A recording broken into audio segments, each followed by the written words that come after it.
اصولاً اہل سنت نوجوانوں نے مل کر اللہ رب العزت نے قرآن مجید فرقان حمید کو ہماری ہدایت کے لیے نازل فرمایا. کہا کہ ہدی للناس، یہ قرآن لوگوں کے لیے سراپے ہدایت ہے.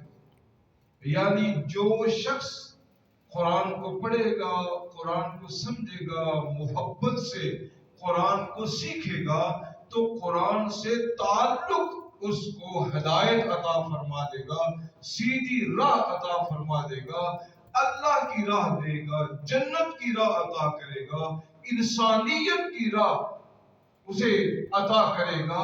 تو گویا قرآن کو اللہ رب العزت نے ہمارے لیے سراپائے ہدایت بنایا ہے کہ ہم زندگی کے کسی بھی گوشہ میں رہنمائی حاصل کرنا چاہتے ہیں تو قرآن وہاں پر رہنما اور راہبر نظر آئے. اور سرکار دو عالم صلی اللہ علیہ وسلم کو اس قرآن کا مجسم سراپا بنایا ہے.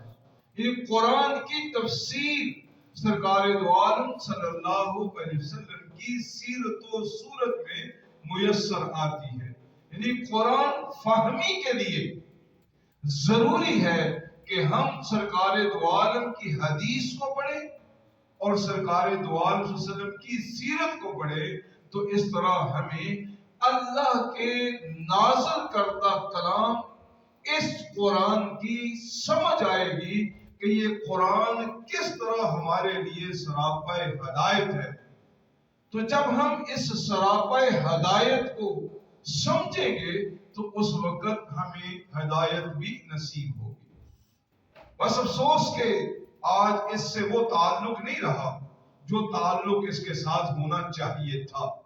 یہ ستم ظریفی ہے، یہ ہماری کم فہمی اور عقل و دانش اور علم کی کجی ہے کہ ہم اس طرف پوری طرح رجوع نہیں کرتے. اس قرآن مجید فرقان حمید میں اللہ رب العزت فرمایا الا ان اولیاء اللہ، خبردار آگاہ ہو جاؤ، بے شک جو اللہ کے دوست ہیں، اللہ کے ولی ہیں، اللہ کے قریب ہیں، اللہ کے محب ہیں، اس کے دین کے مددگار ہیں، ان پر لا خوف علیہم، اس دنیا میں بھی خوف مسلط نہیں ہوتا، ولا ہم یحزنون، اور حشر کے روز بھی انہیں حزن و ملال نہیں ہوتا. حزن و ملال دکھ یا رنج یا صدمہ نہیں ہوگا. وہاں پر ان کے ساتھ جو سلوک کیا جائے گا وہ انہیں دکھی اور رنجیدہ نہیں کرے گا.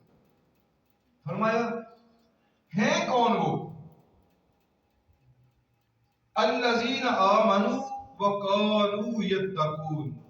اب یہاں پر یہ نہیں کہا گیا کہ جن کا لباس کس طرح کا ہو، جن کا کام کاج یا کاروبار ایسا ہو.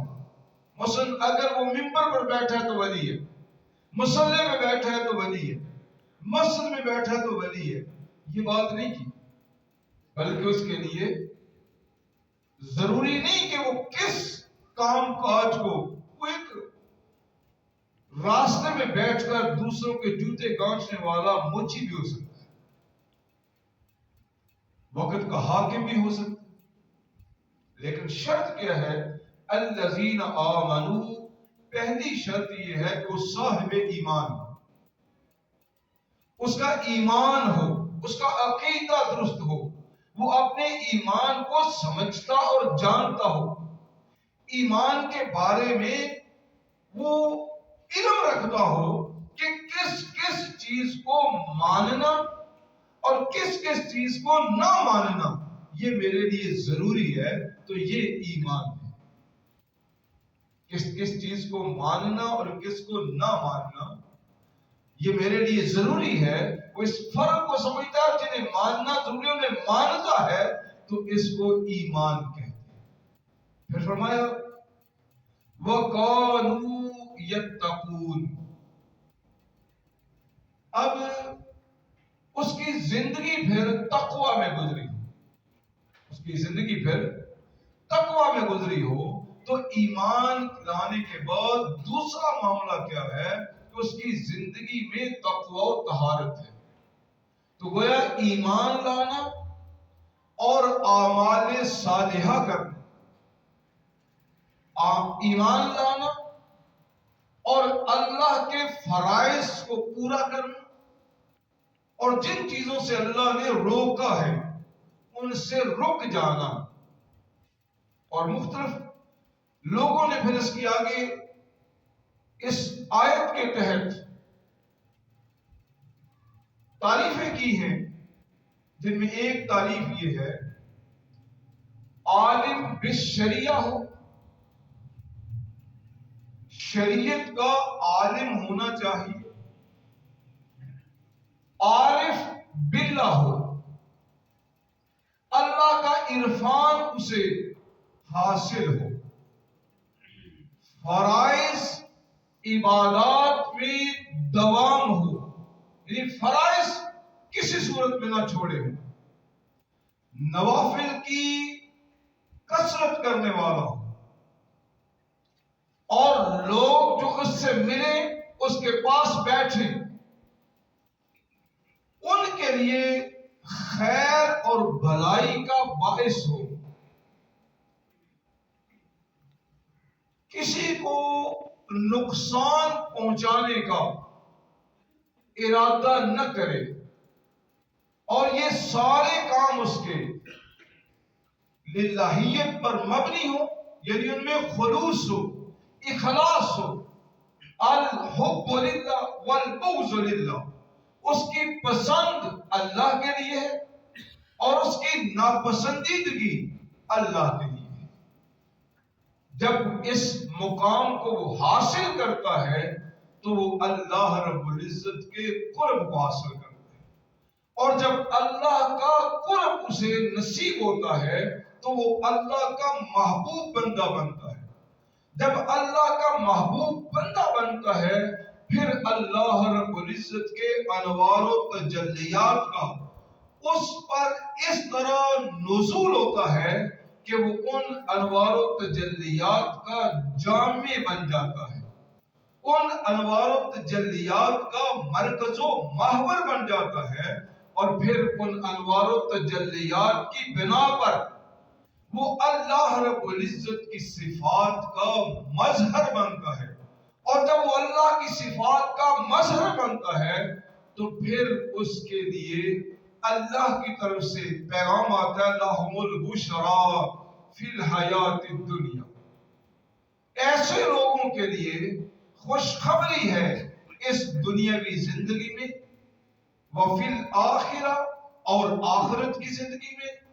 پھر فرمایا لا تبدیل لکلمات اللہ، یہ یاد رکھیے اللہ رب العزت کی باتیں تبدیل نہیں ہوتی۔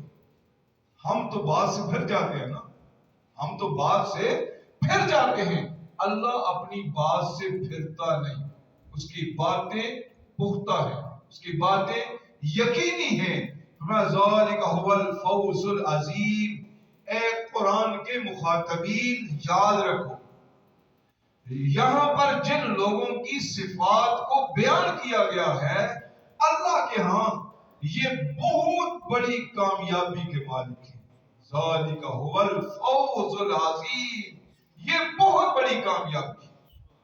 اب یہ جملہ کہ ذالک هو الفوز العظیم، یہ اس بات کی طرف ہماری توجہ دلاتا ہے کہ یاد رکھو ایک چیز وہ ہے جسے تم کامیابی سمجھتے ہو، اور ایک وہ ہے جو اللہ اور اللہ کا قرآن تمہیں کامیابی بتاتا ہے۔ تو یاد رکھو جو بندہ اللہ رب العزت کا مقرب بندہ بن گیا در حقیقت کامیاب وہی ہوا ہے، ہم جسے کامیاب سمجھتے ہیں وہ شاید کامیاب نہ ہو۔ اس کی مثال عموماً بزرگ دیتے آئے، آپ سنتے آئے کہ ہارون الرشید وہ کیا کہتے ہیں اس کو محمود، اس نے ایک دن کچھ لوگوں نے اعتراض کیا کہ آپ ایاز پر بڑے مہربان ہیں، ایاز کی بات مانتے ہیں، اسے قریب بھی رکھتے ہیں، تو بادشاہ سلامت ہم بھی پارلیمنٹیرین ہیں، ہم بھی آپ کے مجلس اور محفل میں بیٹھنے والے ہیں، ہم بھی قومی اسمبلی کے ممبر ہیں، تو آپ ہمارے ساتھ وہ پیار نہیں کرتے، وہ نوازشات ہم پر نہیں جو اس پر ہے، آپ اس کے لیے کریم کیوں ہیں؟ تو کیا کیا انہوں نے، محمود نے ایک آزمائش رکھی کہ کل کو آنا بھائی، خزانے میں جو ہیرے جواہرات ہیں نا وہ تمہارے لیے کھولوں گا۔ تو بادشاہ سلامت نے جان بوجھ کر ہیرے جواہرات پارلیمنٹ میں لڑکا دیے اور کہا بھائی جو جس پر ہاتھ رکھ لے اسی کا۔ اب کوئی ہیرے کی طرف، کوئی جوہر کی طرف، کوئی موتیوں کی طرف بھاگ رہا ہے، کتنے کتنے پکڑ لیں، کتنے میں ہاتھ ڈال لیں، لیکن ایاز چپکے سے اٹھا اور اس نے جا کر محمود کے سر پہ ہاتھ رکھ دیا۔ اب محمود نے کہا وہ اللہ کے بندے، لوگ ہیرے لے گئے، جواہرات لے گئے، موتی اٹھا کے لے گئے، مالدار ہو گئے، اور تم نے یہ کیا کیا ہے؟ تم نے ادھر جانے کے بجائے میرے سر پر ہاتھ رکھ دیا۔ اب سارے پارلیمنٹیرین دیکھ رہے ہیں کہ یہ کیا ہوا ہے۔ اب ایاز گویا ہوا، کہا بادشاہ سلامت مجھے یہ تو بتائیے یہ جو سارے ہیرے جواہرات ان کا مالک کون ہے؟ کہا ان کا مالک میں، ان کا مالک میں ہوں۔ تو آپ کہنے لگے کہ جس کا تو ہو جائے کیا یہ ہیرے جواہرات اس کے نہیں؟ کہا ہاں یہ بالکل سچ ہے۔ تو کہا اس لیے میں نے آپ پر ہاتھ رکھا، آپ میرے ہو گئے، آپ کے اعلان کے مطابق جب آپ میرے ہو گئے تو یہ سارا کچھ بھی میرا ہو گیا۔ پھر بادشاہ سلامت نے کہا ہاں آؤ، تم یہ کہتے تھے یار سے محبت کیوں کرتا ہوں، پتا چلا اس پورے اس پارلیمنٹ ہاؤس کے اندر یہی ایک آدمی دانا اور سیانہ ہے جس نے بادشاہ کو قبول کیا۔ اس دنیا کے پیچھے بھاگنے کے لیے یاد رکھیے ہم جتنا بھی بھاگتے جائیں گے کچھ جمع تو کر لیں گے لیکن وہ سارا کچھ تو نہیں ہوگا۔ لیکن اگر کوئی اللہ کو پا لے، اللہ کو حاصل کر لے، اللہ کا ہو جائے، اللہ کا محبوب بندہ بن جائے، تو پھر بتائیے تو صحیح اس کے لیے کیا ہو؟ جب اللہ کا محبوب بندہ ہوتا ہے، آپ جانتے ہیں پہلے بھی بیان ہوا کہ اس شان محبوبی میں سرکار دو عالم صلی اللہ علیہ وسلم سب سے اعلیٰ مقام پر ہیں، اسی لیے ہم کہتے ہیں سب سے اعلیٰ و اولا ہمارا نبی، سب سے بالا و والا ہمارا نبی، خلق سے انبیاء، انبیاء سے رسول اور رسولوں سے اعلیٰ ہمارا نبی۔ اب وہ شان محبوبی کا عالم کیا ہے؟ میرے پیارے آقا فرماتے ہیں لوگوں تم ظاہری طور پر میرے فخر کو دیکھتے ہو، ظاہری خالی ہاتھوں کو دیکھتے ہو، لیکن سنو سنو، اگر میں چاہوں تو یہ احد پہاڑ سونے کا بن کر میرے ساتھ ساتھ چلے اور میں جسے چاہوں جتنا چاہوں اس سے عطا۔ اب 10 کلومیٹر پر قریباً پھیلا ہوا بلند و بالا پہاڑ سونے کا بن جائے تو ہماری گنتی تو ختم ہو سکتی ہے کہ کتنے کا ہوگا۔ 10 کلومیٹر لمبا، کتنا چوڑا، کتنا بلند، وہ سارا سونے کا ہو جائے تو یہ اختیار کس طرح ہے؟ میرے محبوب آقا اللہ کے محبوب ہیں، اس لیے احد پہاڑ بھی ان کے سامنے اطاعت کے لیے تیار ہے۔ ساتھی گرامی، مثالیں آپ نے بے شمار سنی۔ امام غزالی رحمۃ اللہ علیہ فرماتے ہیں مدینہ میں ایک مرتبہ زلزلہ آیا، جب زلزلہ آیا تو حضرت عمر فاروق کا دور تھا، اب اٹھ کھڑے ہوئے، اپنے ہاتھ میں درہ لیا، کوڑا لیا جس سے لوگوں کو سزا دی جاتی ہے، اس کوڑے کو زمین پر مارا اور کہا ہے زمین تھم جا، الم عادل علیک، کیا میں عمر تجھ پر عدل نہیں کرتا؟ حضرت امام غزالی فرماتے ہیں اپنے زمانے تک لم یتزلزل قط، کہتے ہیں اس کے بعد آج تک کبھی مدینے میں زلزلہ نہیں آیا۔ یہ کیا ہے؟ اللہ رب العزت کا بندہ اور مقرب بننے پر اللہ رب العزت یہ عنایت فرماتا ہے کہ پھر اللہ کی مخلوق اس کے تابع ہو۔ تو دعوت کیا ملی ہمیں؟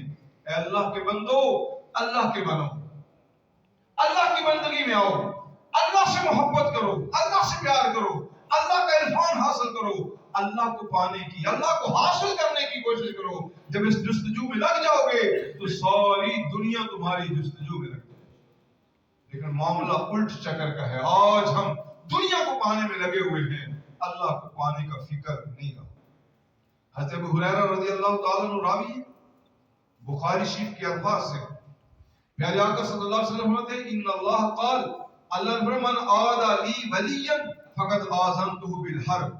لوگوں سنو، جس نے میرے ولی سے عداوت رکھی، جس نے میرے دوست سے دشمنی کی، فقد آذنته بالحرب، میں اس کو اس کے خلاف جنگ کا اعلان کرتا ہوں. اب آپ دیکھیں، اگر اللہ کسی کے خلاف اعلان جنگ کرے تو ہے کسی میں طاقت، ہے کسی میں یہ قوت کہ اللہ کی مخالفت پہ پورا اتر سکے، اللہ سے جنگ کر سکے؟ ایسا نہیں ہو سکتا. تو جب یہ اتنا بڑا مقام ملتا ہے اللہ کے بندے کو کہ وہ اللہ کا ہو جائے، تو اسے جو ستائے اللہ اس کے خلاف اعلان جنگ کر دیتا.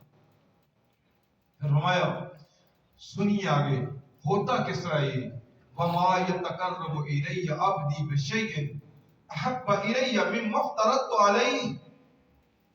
اے لوگو، جس کو میں اپنا ولی کہتا ہوں، جس کو میں اپنا دوست کہتا ہوں، جس کے خلاف چلنے والے کے خلاف میں اعلان جنگ کرتا ہوں، اس کا مقام یہ کس طرح ملتا ہے؟ میرا بندہ ایسی کسی چیز کے ذریعے میرا قرب نہیں پاتا جو مجھے فرائض سے زیادہ محبوب. مطلب اللہ رب العزت نے اپنے بندوں پر جو چیزیں فرض کر دی ہیں نا، وہ اللہ کو سب سے زیادہ محبوب ہے. جو شخص اللہ کے فرائض کو پورا کرتا ہے وہ اللہ کا محبوب بن جاتا ہے. بات آپ دیکھیں نا، جیسے آپ میں سے کوئی بندہ شریف آدمی دوسرے کو کوئی کام کہے، وہ اس کا کام نہ کرے، تو کیا خیال ہے؟ اس سے محبت ہوگی؟ اس سے تو نفرت ہوگی، اس سے ناراضگی ہوگی، اس پر غصہ آئے گا. اور پھر خصوصاً وہ بندہ جو آپ کے ٹکڑوں پر پڑ رہا ہو، وہ بات نہ مانے، تو پھر تو شدید غصہ آتا ہے. اور اگر وہ آپ کا مملوک ہو تو ایسی مثالیں موجود ہیں کہ مار مار کر بندے کو ہی مار دیا کہ تم نے اپنے آقا کا حکم نہیں مانا، اپنے آقا کے حکم حدودی کی ہے. اب تو سسٹم دنیا میں غلاموں کا ختم ہو گیا نا، لیکن ایسا ہوتا خرید کر بندے جب لائے جائے تو مکمل بندہ اس کا مالک ہوتا اور اس کو مارنے پر بھی اسے کوئی سزا نہ ہوتی. اب آپ بتائیے، یہ تو معمولی قدرت ہے. وہ جو کائنات کا مالک و مختار ہے، جس کے قبضہ قدرت میں ہماری جان ہے، جس نے ہمیں پیدا کیا، جس نے ہمیں عزت دی، جس نے ہمیں یہ مقام دیا اور نبی کریم نور مجسم کی غلامی عطا کی، یہ سب سے بڑا انعام کر دیا کہ ہمیں حضور کے غلاموں میں پیدا کر دیا. اور کل قیامت والے دن حضور کے صدقے میں جو ہم پر کرم کرنا چاہتا ہے، جو ہم پر احسان کرنا چاہتا ہے، جو ہمیں نوازنا چاہتا ہے، اس خدا کی جب حکم کو پورا نہیں کریں گے، اس کے فرائض کو پورا نہیں کریں گے، تو بتائیے تو صحیح وہ راضی ہوگا کہ ناراض؟ اگر وہ ناراض ہو جائے گا تو بتاؤ نا کس میں قوت ہے کہ جو اس کی ناراضگی کو برداشت کر سکے، اس کی سزا کو برداشت کر سکے؟ کون ہے جو اس کی گرفت اور پکڑ سے بھاگ سکتا ہو؟ جب ایسا کچھ نہیں تو پھر آج ہم کیوں جرأت کرتے ہیں فرائض کو چھوڑنے کی؟ آج ہم تارک فرائض کیوں ہیں؟ وہ فقط نماز کی بات نہیں کرتے. نماز ہے، روزہ ہے، حج ہے، زکوٰۃ ہے، ماں باپ کا ادب و احترام ہے، بہن بھائیوں سے حسن سلوک ہے، اور اولاد کی اچھی تربیت ہے. یہ ہمارے فرائض ہیں. اور اگر ہم فرائض میں کوتاہی کر رہے ہیں تو پھر یاد رکھیے اس کی سزا بھی بھگتنا پڑے گی. اور ہم میں سے کسی میں ہمت نہیں ہے کہ وہ اللہ کی دی ہوئی سزا کو بھگت سکے، اسے برداشت کر سکے. پھر فرمایا جب وہ فرائض ادا کرتا ہے، میرا بندہ میرے قریب ہو جاتا ہے، تو فرمایا ما یزال عبدی یتقرب الی بالنوافل حتی احبہ. لوگوں سنو، جب فرائض مکمل کرنے کے بعد وہ نفلوں کی کثرت کرتا ہے، نتیجتاً کیا ہوتا ہے؟ وہ بندہ میرے قریب ہو جاتا ہے حتی احبہ، یہاں تک کہ میں اسے محبت کرنے لگتا. اور پھر محبت کا انداز بتایا پیارے آقا نے کہ محبت کتنی کرتا ہے رب. اللہ فرما رہا ہے، حدیث قدسی ہے، اللہ فرما رہا ہے کہ میں اس سے محبت کرنے لگتا ہوں. اور پھر محبت کتنی کرتا ہوں؟ کنت سمعہ الذی یسمع بہ، میں اس کی قوت سماعت بن جاتا ہوں جس سے وہ سنتا ہے. اب اللہ جب کسی کی سماعت کا نور بنے گا، اس کی قوت سماعت بنے گا، تو بتائیے تو صحیح اس کا سننا کتنا ہوگا. ہم یہاں سے پکاریں وہ مدینے سنیں، ہم یہاں سے پکاریں وہ مدینے سنیں، مصطفیٰ کی سماعت پہ لاکھوں سلام۔ جب اللہ رب العزت قوت سماعت بنتا ہے تو پھر کیفیت یہ ہوتی ہے، فرمایا وَبَصَرَهُ الَّذِي يُبْصِرُ بِهِ، پھر وہ ان نگاہوں سے دیکھتا ہے جن کا میں نور بن جاتا ہوں۔ تو جب اللہ کسی کی نگاہوں کا نور بن جائے تو نگاہیں کہاں تک دیکھتی ہیں؟ میرے پیارے آقا ایک دن حالت نماز میں قدم تھوڑا سا آگے بڑھا کر ہاتھ کو بڑھاتے ہیں، 3 بار یہ کیا، اور بعد میں صحابہ سے پوچھا، میرے صحابہ نے پوچھا نہیں کہ میں نے نماز میں ایسا کیوں کیا۔ ایک تو اس سے یہ مسئلہ ہوتا کہ نماز میں صحابہ کی پوری توجہ سرکار کی طرف ہوتی، نگاہیں سرکار دو عالم کی طرف لگی رہتی، یہ صحابہ کا معمول تھا۔ اور دوسری بات کہ صحابہ جب کوئی عمل دیکھتے تو دل میں یہ بات اور خیال پیدا ہوتی کہ سرکار اس کو خود بیان کر دیں، کوشش کرتے کہ سوال نہ کرنا پڑے۔ تو سوال سرکار نے پوچھا، کیوں بھائی تم نے پوچھا کیوں نہیں؟ تو خود ہی فرمایا کہ آج اللہ رب العزت نے جنت کو میرے سامنے کر دیا۔ یہ نگاہ دیکھیں کہاں تک حضور کی جا رہی ہے، جنت کو میرے سامنے کر دیا۔ جب جنت کے باغ و بہار کو میں نے دیکھا تو میرا جی چاہا آج انگوروں کا ایک خوشہ یا بعض بات میں کھجوروں کا ایک خوشہ توڑ کر اپنے غلاموں کو دے دوں۔ پھر میں نے یہ کہا نہیں، وہ عالم بقا کا معاملہ ہے، یہ دنیا عالم فنا ہے، لہذا عالم بقا کی چیز ادھر نہ لائی جائے، اس لیے میں نے چھوڑ دی۔ اب دیکھیے حضور کے ہاتھوں کی قوت کہ نماز کی حالت میں جنت میں پہنچ رہے ہیں۔ نگاہ کا عالم کیا ہے؟ نماز کے عالم میں جنت کو دیکھ رہے ہیں، اور صرف دیکھ نہیں رہے، ہاتھ پہنچ نہیں رہا، اللہ نے یہ قوت بھی عطا کی ہے، چاہے تو وہاں سے کچھ پھل اتار کر اپنے غلاموں کو دے بھی۔ فرمایا یدہ التی یبطش بہا، میں اپنے اس محبوب بندے کا ہاتھ بن جاتا ہوں جن سے وہ پکڑتا ہے۔ ورجلہ التی یمشی بہا، میں اس کی قدموں میں جو قوت ہے چلنے کی، اس قوت کا نور بن جاتا ہوں۔ تو جب اس قوت کا نور چلے گا تو حضور غوث اعظم رضی اللہ تعالیٰ عنہ نے فرمایا نا کہ میں ایک قدم اٹھا کر جب رکھنے لگتا ہوں آگے اللہ کی زمین ختم ہو جاتی۔ یہ مقام، یہ مرتبہ کہاں سے ملتا؟ اب کئی بار حیرانگی ہوتی ہے ایسے کیسے ہو سکتا ہے؟ آپ ذرا دیکھیے نا حضرت آصف بن برقیہ حضرت سلیمان علیہ السلام کے دربار میں جو بیٹھے ہیں، آنکھ جھپکنے سے پہلے وہ تخت کو لا کر رکھ دیتے ہیں۔ کیا خیال ہے؟ آپ تو اٹھ کر بھی نہیں گئے وہاں سے، ادھر ہی بیٹھے ہیں، اور یہ قرآن نے بیان کیا، کسی عقائد کی کتاب میں نہیں، قرآن نے بیان کیا کہ حضرت سلیمان علیہ السلام نے کہا کون لائے گا تخت بلقیس کو؟ جن نے کہا میں آپ کی محفل کے برخاست ہونے سے پہلے لے آؤں گا۔ آپ نے نہیں بھئی یہ دیر ہے، اس سے جلدی والا چاہیے۔ تو پھر ایک وہ بندہ کھڑا ہوا جو عالم بالکتاب تھا، جو آپ حضرت سلیمان علیہ السلام پر نازل ہونے والی جو کتاب تھی نا، جو صحیفہ تھا، اس کا عالم تھا۔ ہم تو قرآن پڑھتے نہیں نا۔ اب قرآن کی برکت حضرت عبداللہ ابن مسعود سے پوچھئے، آپ فرماتے ہیں اگر میرے اونٹ کی نکیل گم ہو جائے تو مجھے بھاگنے کی ضرورت نہیں، میں قرآن سے تلاش کر لیتا ہوں۔ قرآن میں بھی وہ علوم موجود ہیں۔ تو حضرت آصف بن برقیہ کہتے ہوں اے اللہ کے رسول اگر مجھے اجازت دیں تو میں اتنی جلدی لا سکتا ہوں، قبل آئیں یرتد الیک طرفک، آنکھ بند کر کے کھولے، آنکھ بند کر کے کھولے، تخت سامنے ہوگا۔